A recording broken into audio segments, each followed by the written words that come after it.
is a very important topic and very relevant to all of us here, especially in our region where we are facing restriction of our freedom of expression and many other human rights issues in the region. So academic freedom is that we are discussing here is not only about academic, the freedom of the academic per se, but it's the reflection of the situation of human rights in our context, in our political and cultural context. The topic is about academic freedom in teaching human rights.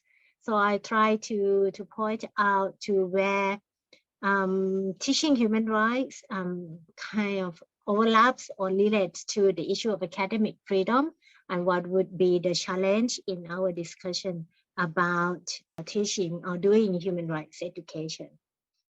I chose this as a cover page of my PowerPoint presentation because I think it is highly relevant to the issue of human rights and freedom of expression in not only in Thailand, but also in the context of our, especially in the Asian region.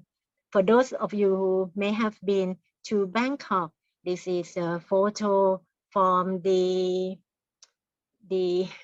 Grand Palace. The temple that you see behind is the temple of the Emerald Buddha and the Grand Palace. And the people you are seeing in the front about the student who staged a demonstration for and demand for democracy and the reform of the monarchy in 2020. They were facing, confronting the soldier, and also behind the soldier, those in white mask behind the soldier were the plainclothes uniform officer who are backing up the soldier. And this photo, I think it really represents the situation here when we discuss about freedom. And now we come back to this photo again when I talk about the challenges we find in academic freedom in the region. Okay, so what I'm going to do today, we cover three main areas. And the first one would talks about academic freedom and teaching human rights in general. And then I will explore some of the challenges in teaching human rights, and especially I will give more example from Thailand case, especially in the last few years under that Thailand has been under the military rule. And the last part, I hope that we could bring into discussion on how can we defend human rights, and also defend human rights. Actually, it should be human rights in academic setting and not just human rights in particular. When we teach human rights, and what's our role in defending human rights. Human rights education is not only about teaching about human rights, where you teach your student the principle or the concept of human rights and the theories or the international human rights. So all those that you can find in the textbook or in like the knowledge that you need to know about human rights.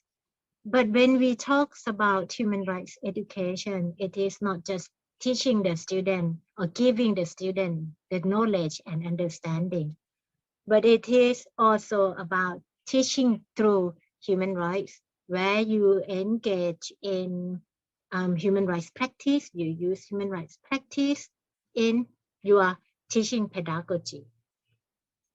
Human rights education is also about teaching for human rights, where you aim to create human rights awareness among your students and support your student or encourage your student to engage in activities to defend, to protect, and to promote human rights. And these two areas, teaching through and teaching for human rights, is where it makes human rights education or teaching human rights a very scary things for those in power. Because when you teach through human rights, you practice human rights in your classroom, you promote freedom of expression among your students, You let the student to speak what their idea, to express their idea, their opinions. You encourage the student to be tolerant, to listen to different ideas, to accept students who are different from them, or not only different ideas, but come from different culture, different background, different belief. But teaching through human rights also means that you try to change power relationship in the classroom and in education system.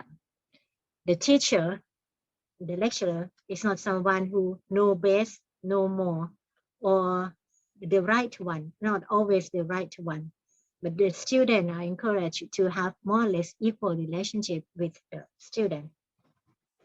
Teaching through human rights also means that you, in a higher education level, you have to make the university as a safe space for student activities. By promoting this idea of teaching through human rights and change the practice both within the classroom in the education institution, which would later would have impact on the way that your students understand human rights and their human rights awareness. This is a very scary practice, very scary changes that the elites or those who are holding power would look at the activities you promote in the classroom, because you will help the student to have a critical mindset to question the power that be. Here in this photo, some of the high school students in Thailand staged a protest in front of the Ministry of Education. They were challenging the school regulation in Thailand, where it's very strict that you have to wear school uniform. The boys usually were not allowed to have this long hair. You have to cut your hair very short. The girls are not allowed to dye their hair, so they have to keep they have certain style. You have to tie their hair, use only white or blue or black ribbon on their hairs. So, and of course, definitely not wearing stocking like these girls. So these students try to challenge the school practice that they see as limiting their rights, limiting their freedom of expression, their identity, or their freedom over their body. They faced with political persecution. Some of them, not only from this particular protest, but their movement as a whole, were facing political persecution by the authorities, or most of the time by the school administration themselves. There were more than like 50 cases where the school tried to prohibit the student from expressing their political opinion in the school. And not to mention that we hear all the time about how the school try to control the student, like to put in place or different regulation that would control the student behavior. Another area of aspect of human rights education is on teaching for human rights, where you engage your student in not only political activism, but in human rights protection and human rights activity. This photo was taken from Mahidol University, where the student started to demand for political rights, for democracy. The sign here said, the sovereign power belongs to every Thai, which is a very powerful message in the Thai political context, because we were taught to believe that the sovereign power belongs to the monarchy, to the king, or to the government, but not to every Thai citizen. And the student started to engage in political activism in the last 2.5 years, and they have raised these many important issues about human rights, about the culture, about the norms in the Thai society. This photo is from another protest organized in Bangkok, that they claim that democracy is our basic rights. They questioned the political massacre against the racial protesters back in 2010. They criticized the legal practice and the role of the judicial that intervene in the Thai politics. And they also question very important political, cultural practice in Thailand that look at the people as like the servant to the king, and they say we don't want to be slave anymore. So these are the political activity, the activities, activism, and human rights activity that we aim at. We hope that our students could engage in. This just another photo from the student protest that claimed a demand for the reform of the monarchy. In this protest in November 2020, the students organized an activities to send a letter to the king. They said the sender is the citizen, and the receiver of the letter is the king, King Rama X of Thailand, which is a very, very strong message because in Thai context, the citizen is different. Like we are not at an equal status as the king. We cannot just send a letter to the king like this.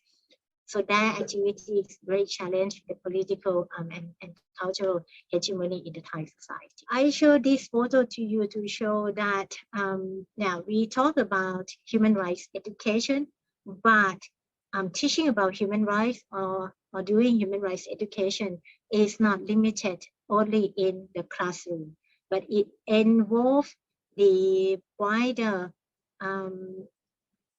political expression and freedom of expression. And before I go any further, I need to make it clear that for me, academic freedom is not about the freedom of the academics. It is not only about the freedom of the scholars who may make a scholarly research or scholar academic findings, academic research. Yes, that's the core components or the meaning of academic freedom, where we are supposed to be free to search for new ideas, search for new knowledge, and disseminate our idea and knowledge. But I think it would be a totally misconcept if we limit that only to the academic setting or to only to the scholarly research and findings. Because we cannot talk about academic freedom without addressing the political freedom and freedom of expression in the society in general. It would be meaningless for the academics, for the lecturers, university lecturer like you, to be free to talk about your research, but not free to talk about, to comment on politics.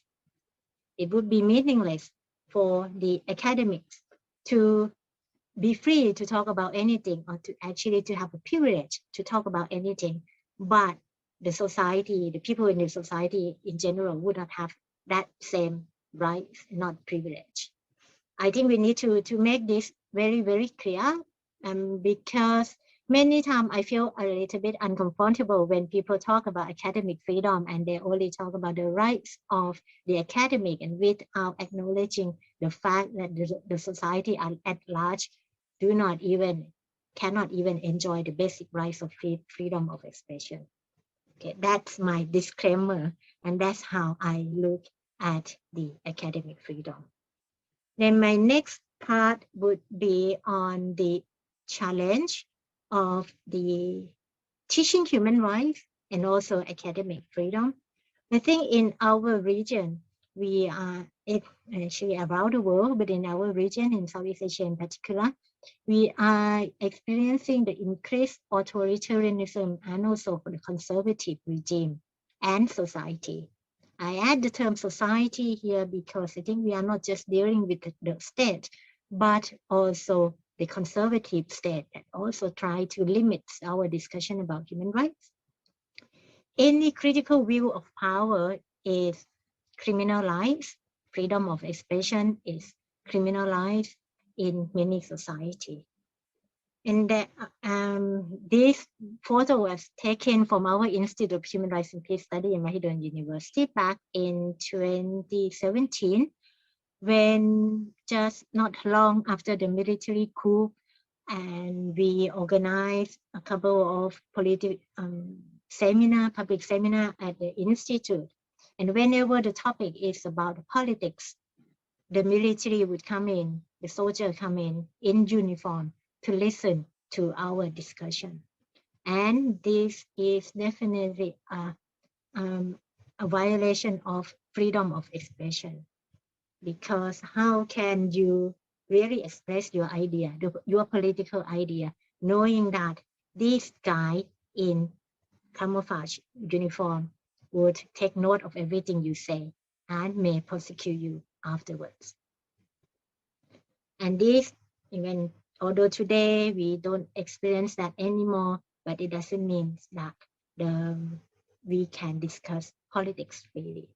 Bringing it more to the academic world, academic context, the increased authoritarian and conservative regime also means that we cannot teach a different narrative. We cannot tell a different, we cannot give a different explanation about how things go on in our society. On the right, these two books are written by one historian, a political historian in Thailand. He wrote about the role of the Thai king, King Rama IX, the previous king, and his involvement, his relationship with the American government and their intervention in Thai politics during the Cold War. In Thailand, talking about the king is a really is a taboo.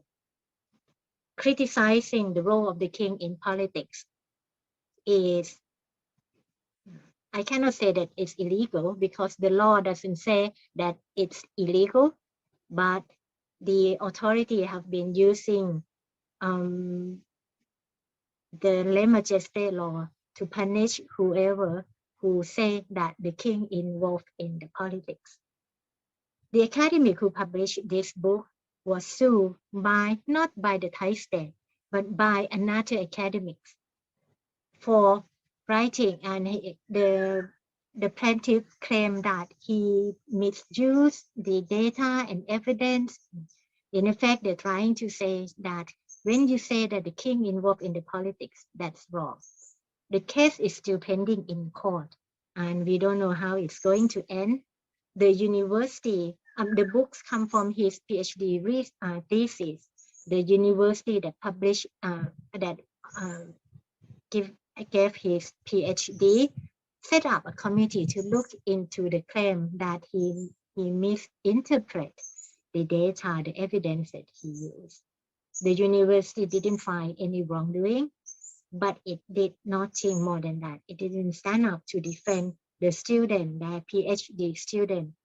And the case is so absurd that misinterpretation of evidence, if it is there, is deemed criminal, is deemed illegal, because your finding is putting very important question and critical question about the monarchy. So I show you these two cases because I think it is, as I said, it is not about the authoritarian regime, but it is also about the conservative society. This one is in 2017, when similarly the soldier came to an academic conference in uniform, trying to monitor the discussion, and a group of people, the participants of that conference show a sign that says here, academic conference is not a military barrack, and they were charged by the authority for violation of the Public Assembly Act, which was prohibited during the public assembly was prohibited after the military coup. 5 academics and freelance writers were pressed charged. The photo below were taken from the day they went to the police station and they had to report themselves to the authority. Again, the case is still pending, just showing the sign that academic conference is not a military barrack. Here I get back to the similar scene as the photo I showed you at the beginning. at a political protest led by the youth activists. Plain clothes, but in yellow. Officers were in line, preparing to confront and to limit the site of the demonstration.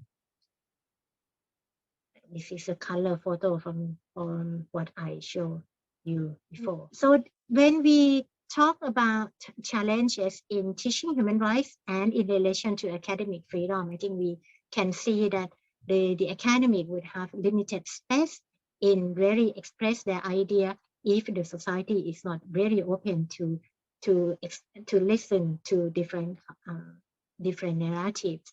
And therefore, many academic practice self-censorship, especially for the Thai context. We express we exercise, we do self-censorship when we talk about the monarchy. And I even have to admit that I practice self-censorship also when I speak in public about the monarchy, because who knows what may happen to me afterwards. Another challenge in teaching human rights and again related to academic freedom is, I would put it like the neoliberalism and the education in neoliberal context, where education is not only for the sake of creating knowledge or new body of knowledge or development of the learners. I use my own university as a case study here. If you look at the Mahidol University education philosophy, it says that it aims to administer the education and focus on learners' achievement by means of learning-centered approach. Sounds nice, right? But then if you look at the vision of the university, it says we want to be 1 in 100 world-class university. And what that means in practice, it means all this education philosophy is meaningless, because these things would not help you to be placed in top 100 of the world-class university. To be there, you need to get scholarly output in the high-ranked academic journal, but not in publication that would help learner to achieve like learning-centered approach or self-development.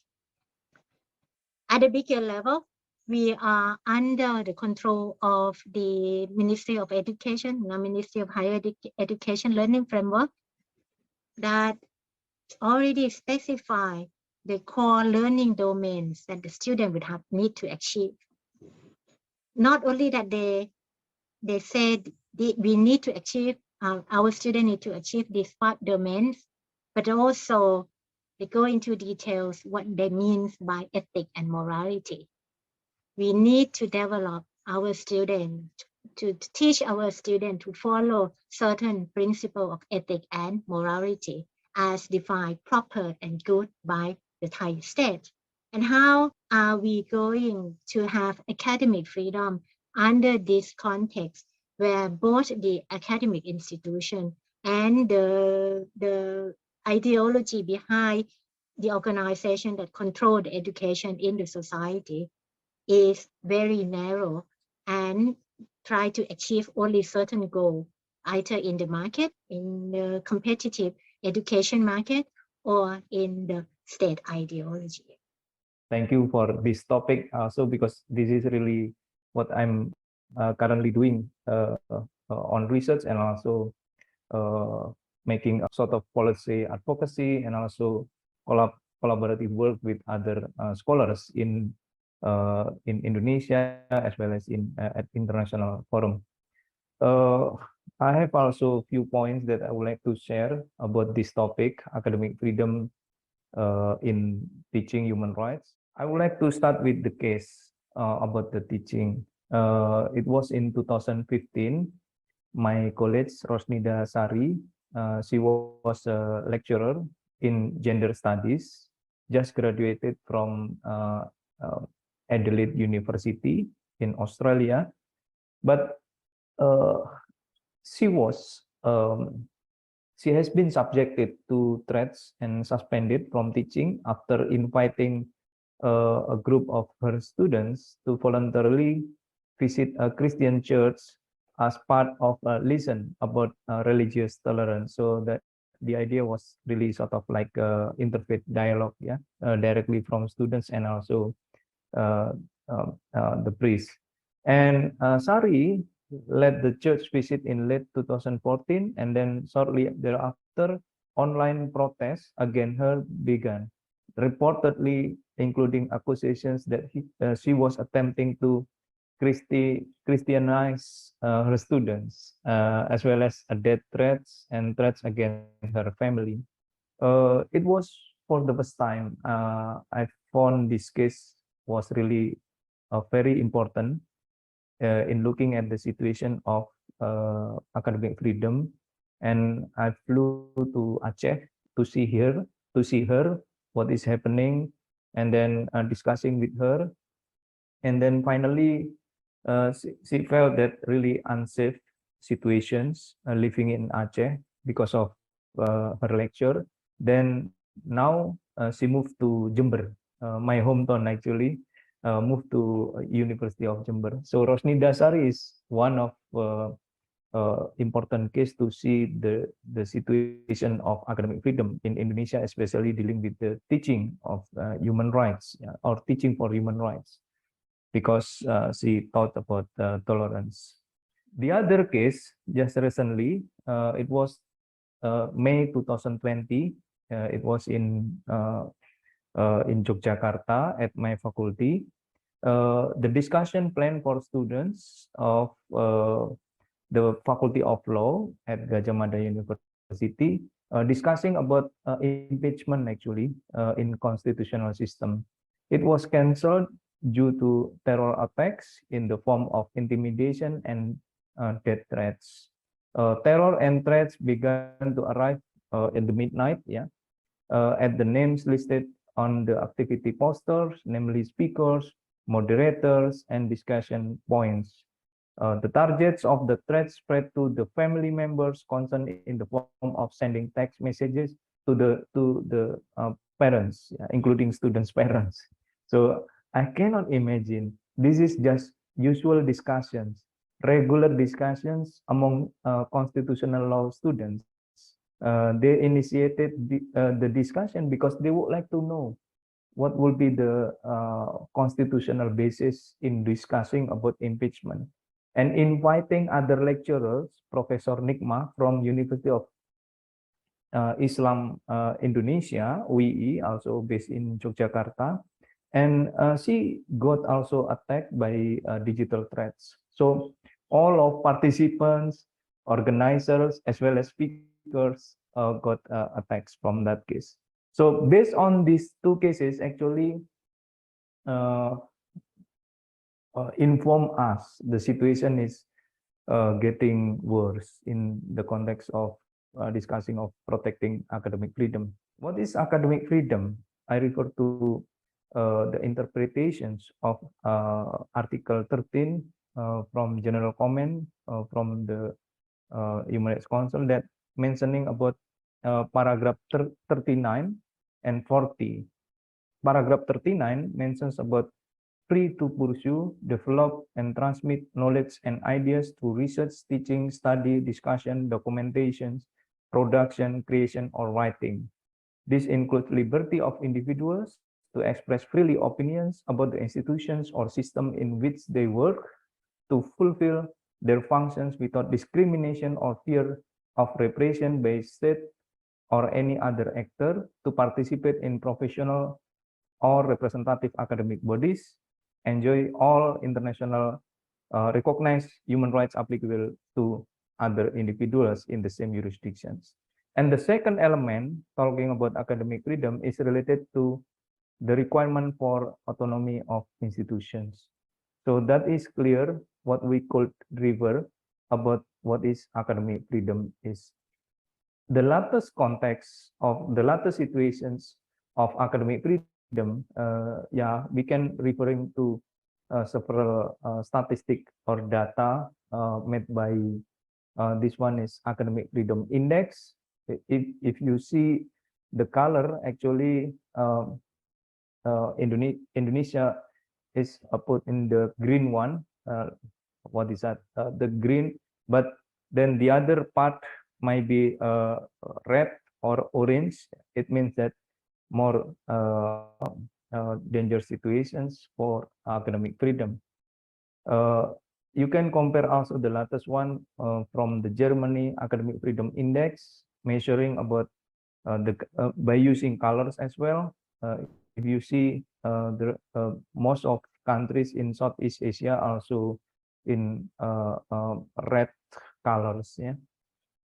In general, what we could say that academic freedom, based on academic freedom index, actually the level of academic freedom in countries around the world confirms that after reforms following the end of Suharto regime, protecting for academic freedom has declined. So this is not characterized in Indonesia, but also in other countries because of the rise of authoritarianism in many countries.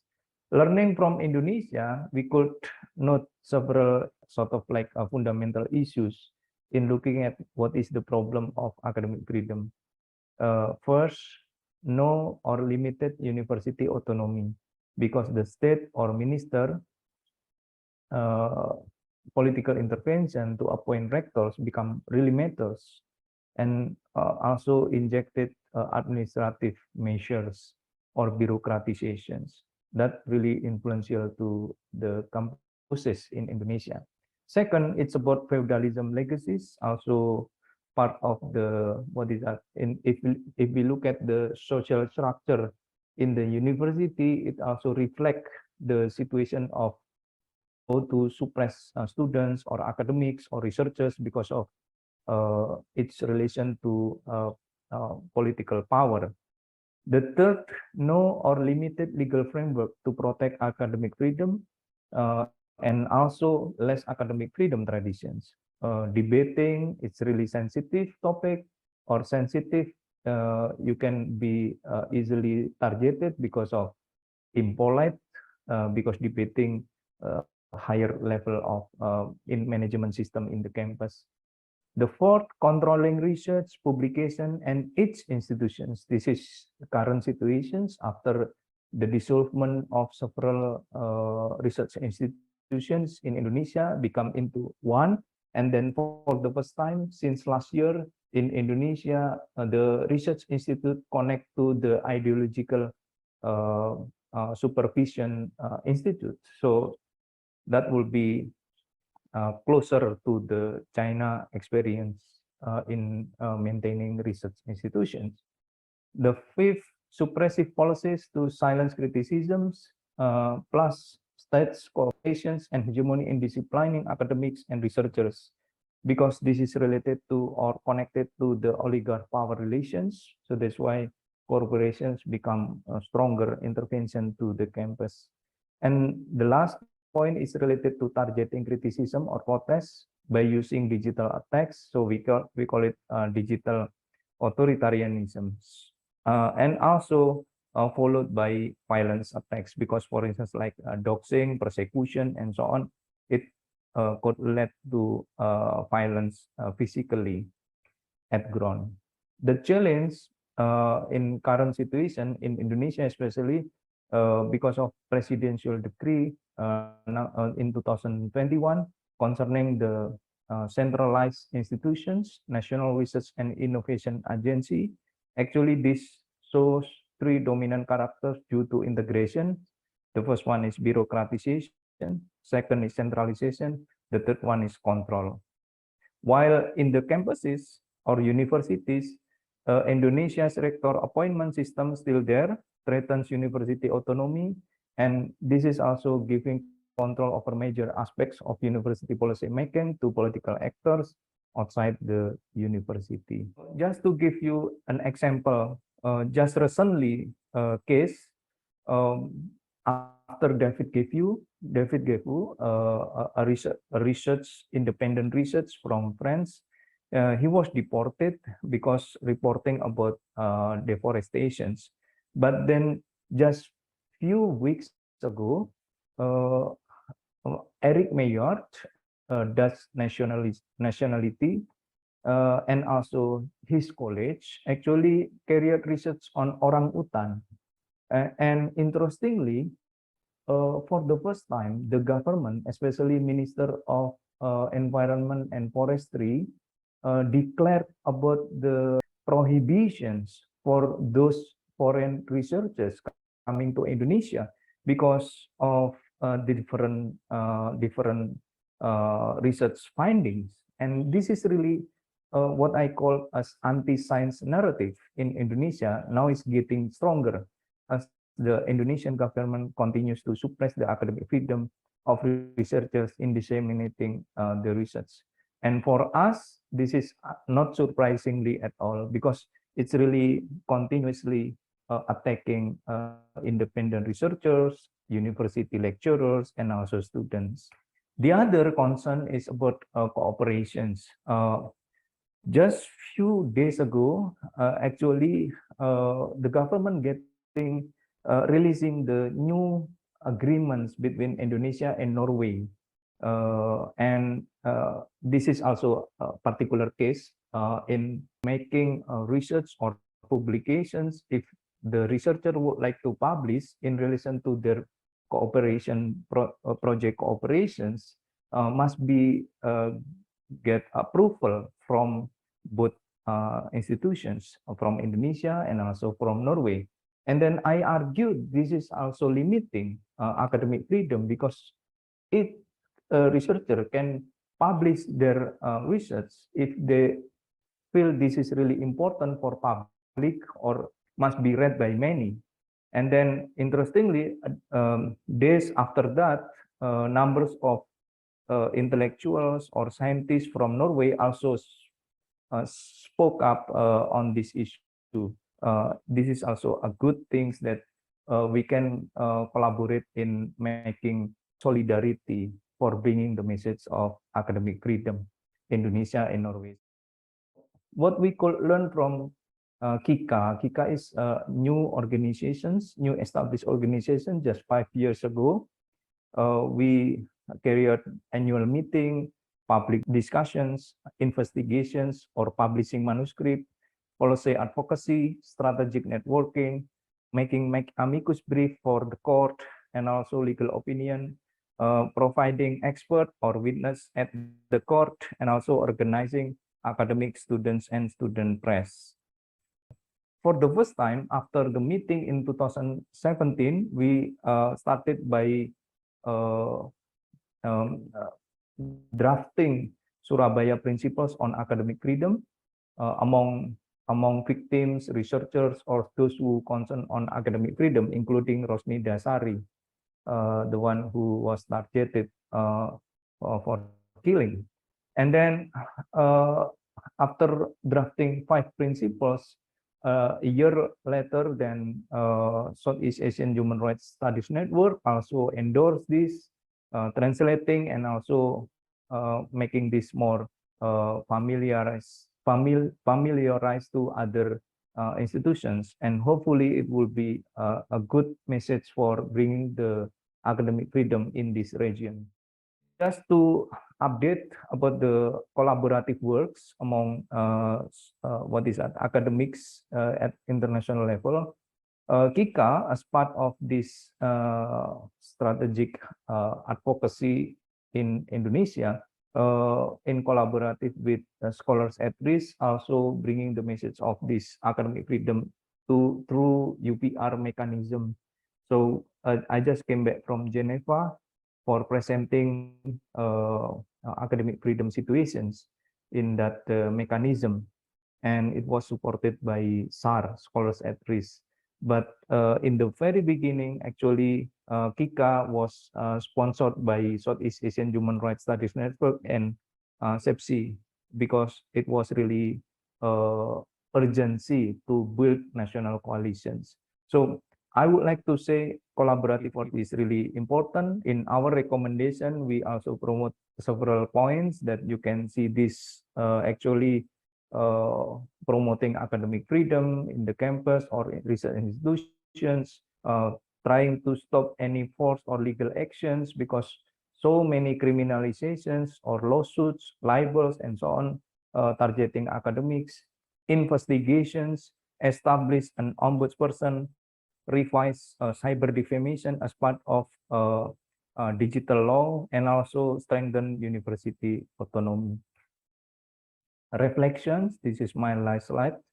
Of course, there have been development, for instance, like academic freedom principles, Surabaya principles is adopted formally by norms and procedure standard for freedom of expressions. It was last year drafted and finally enacted by National Human Rights Institutions in Jakarta, 2021. And then regardless the situation is developed or a good development in promoting academic freedom, but the situation of course become uneasy and also getting worse because of many policies from various state institutions, even universities, targeting academics for silencing their criticisms, including targeting students, student journalists or student press, and also independent researchers.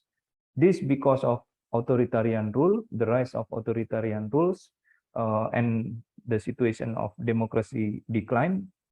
The situation is actually unsurprisingly because already mentioned by many scholars, at least 13 scholars already mentioned about the danger situations in current social political situation in Indonesia. The other challenge is about teaching in human rights because of the context of digital transformations, because in the context of authoritarianism, and then digital authoritarianism is also become a tool to silence academics and also can make situation getting worse because unprotected, because Indonesia just enacted new data protection law, but it was really more protecting officials and corporations instead of citizens, and hence it will affect to academics in publish their research. So these are points that I would like to share. Of course, it will be open for discussions. Thank you. In 2019, when the students from throughout Indonesia's regions, they also protesting anti-graft, the revise of anti-graft commissions, and because of their protests, 4 students were killed because shut down by the police, and until present, no what is that, legal accountability to those who actually responsible in shutting down the students. And just last year, 2021, also many strikes opposing omnibus law on job creations. Because of that, many students also got violence and no responsibility for that violence actions. And hence, actually, this is like repetitions from time to time.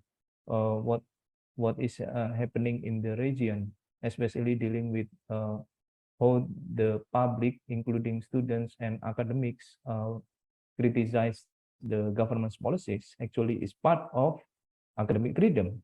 I still remember when Asmi Sarom criticized about the policy at in Malaysia because of his speech in the media. Then he got a libel suit from the government, and of course we built solidarity for Asmi, and finally he was quit from that libel suit. This is also part of how we exercise the situations in the region, and I hope it will be a good message for us to teach or to expand our audience to get to know or to get to learn about the importance of academic freedom. So that's things that I could add. Some of the issues or some of the things that we can do, including this networking or establishing the principle of academic freedom and also self-reflection that we need to keep. I think we need to keep examining ourselves all the time. Are we really exercising academic freedom within our our classroom setting? Do we really accept different ideas, people who may have different opinions, especially in our context where the society and the ideology are very radicalized, and it seems to like the society are so divided with different ideas, with different extreme of the ideology. Are we as the teacher are really open to different ideas and allows create the space where the student can express and develop a critical thinking, and allow the student to be able and enable the student to be able to listen to different ideas, because this would be very important foundation for academic freedom and freedom of expression in the society in general. Another thing that I would like to talk, I believe that Anna comes from Myanmar, right? Of course, the situation of academic freedom now currently in Myanmar would be totally destroyed, very severe situation where your position within the university is determined whether you side with the government or whether you join the civil disobedience movement, and you may be dismissed, and the economic situation may not allow you to continue in the resistance movement for a long time, because you will need some income to earn your living. What we are experiencing in Myanmar at the moment may be one extreme, but it doesn't mean that in other countries that is relatively more democratic, like in Indonesia, in Thailand, in the Philippines, it doesn't mean that we are not experiencing similar things as what's happening in Myanmar. We are differencing that to a different degree. I would think that we will continue our struggle and defend the rights, human rights and space everywhere in different contexts of the government. My last point is on defending the university from neoliberal setting, which would require you to follow certain practice or regulation that indirectly would affect your academic freedom. I mentioned earlier about the requirement to publish your research finding only in limited list of accredited journal, for example, that indirectly shape the way you read, the way you write, the way you think, the way you publish your finding. How I may be defending academic freedom in that front, maybe even more challenging and more difficult than fighting against the authoritarian regime, because it is not direct suppression, as you can see clearly from the authorities, and it's something that in one way you also want to publish, you want your people to read your work, then there are so many rules and regulations, and it's something that you cannot avoid because it's part of the ministry and the university regulation. And how can we defend education system to be somewhere where it is work to serve its purpose for the development of people and the development of learners? Thank you, Ben.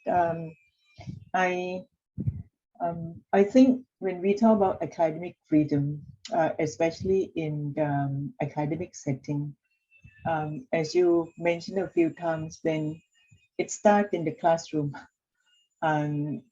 Exercising of providing democratic space to students to express their different views is extremely important. Even in assessing or grading, I recall that at some point when I was reading some papers submitted by a student, I did not agree with the analysis.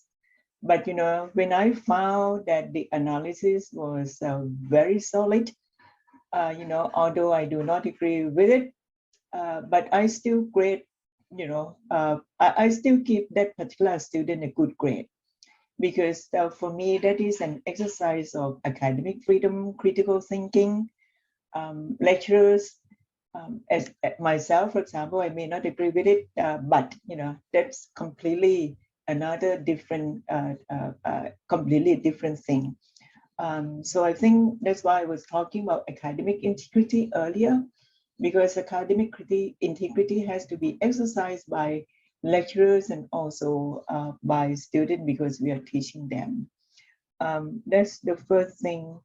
The second thing I pick up from Ben, and I think it's actually is more challenging than political authorities.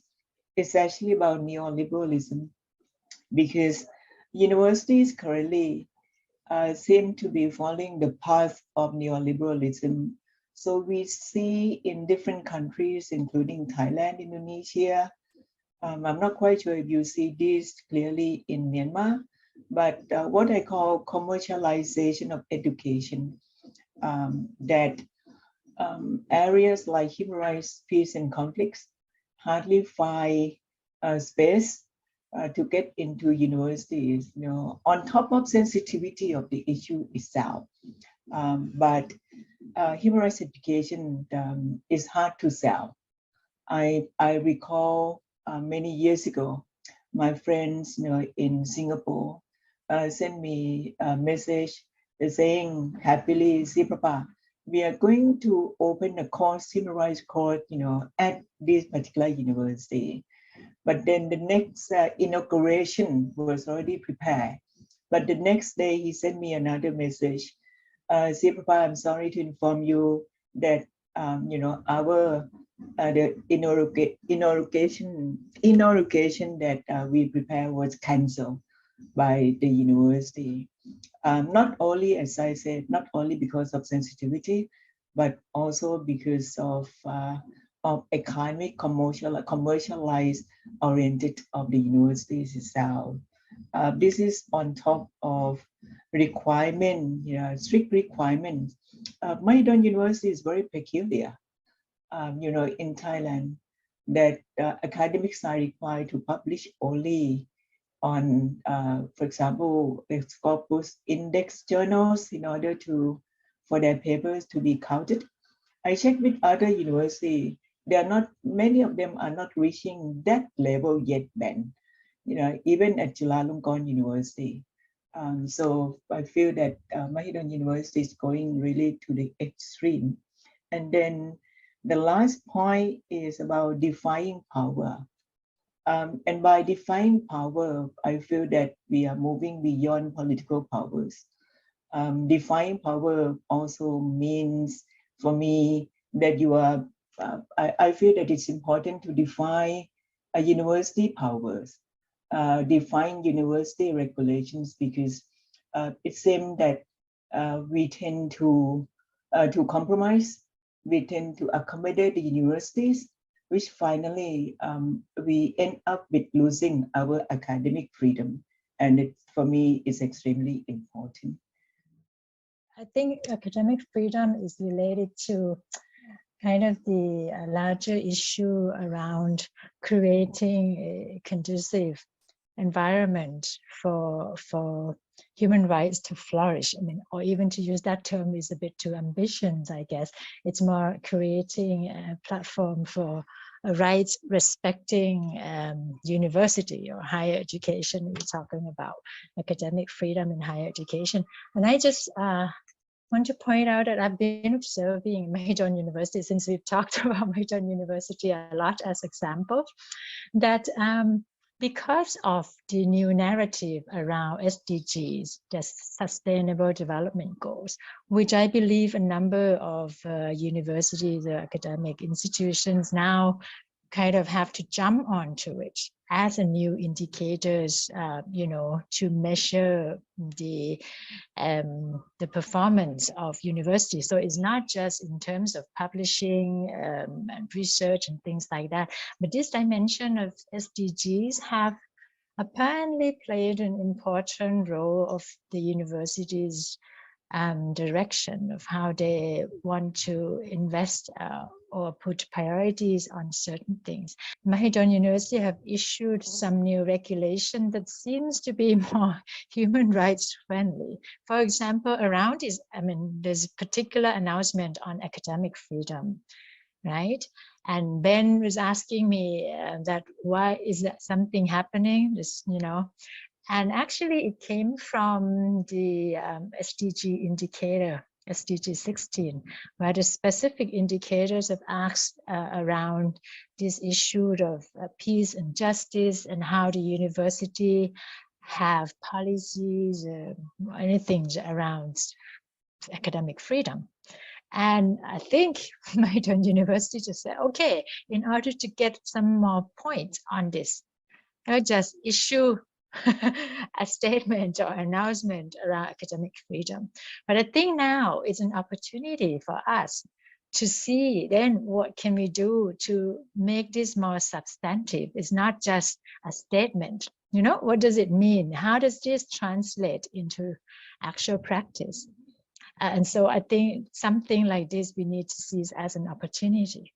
And also, I think because of SDG, the university starts talking about inclusion, inclusive, education and inclusion, equality and diversity, and this kind of thing. So how do we capitalize, let's say, on these terms of thing? I'm not sure. I think in the context of Myanmar may be a little bit challenging, but yeah. So one point is around this issue of SDG. How do we make use of it?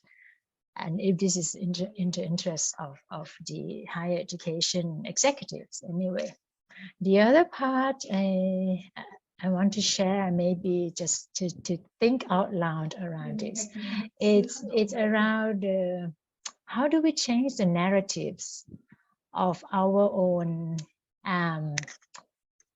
advocacy, or even, yes, we want to articulate around human rights, but yes, we recognize that many people are a little bit afraid of the language we use and the framing of the human rights, narratives that we use.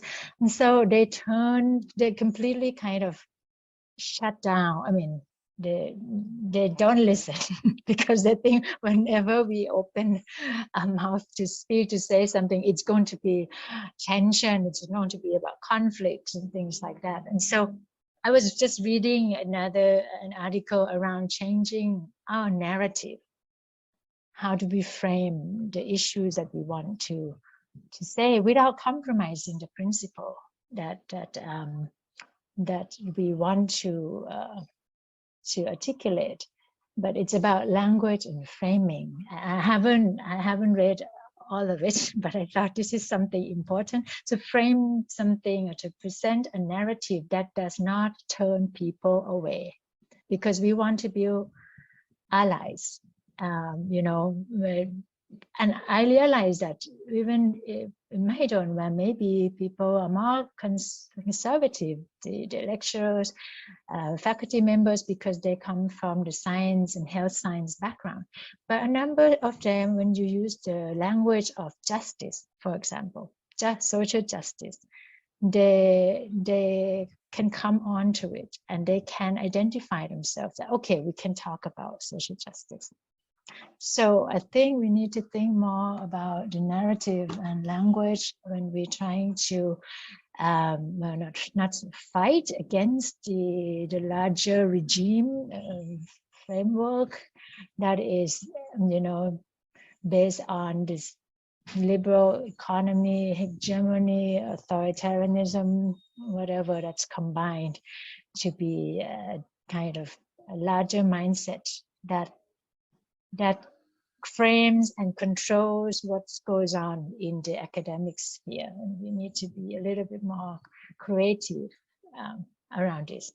That's what I want to share. I'd like to make two observations on what Jan has shared with us. Despite the fact that indicators of SDG are actually gearing towards the promotion and protection of human rights. But for human rights to hide behind SDG, I may not agree with it, because what we need to do is actually to mainstreaming. I think we have been using or trying to advocate for mainstreaming human rights. And this remind me my areas of study. This is on forced migration, refugees, asylum seekers, and other groups of displaced persons. If we look at research in forced migration, it's very interesting to find out that in this region, governments and many other, especially official agencies, they are quite comfortable with discourse of, for example, human security, humanitarianism.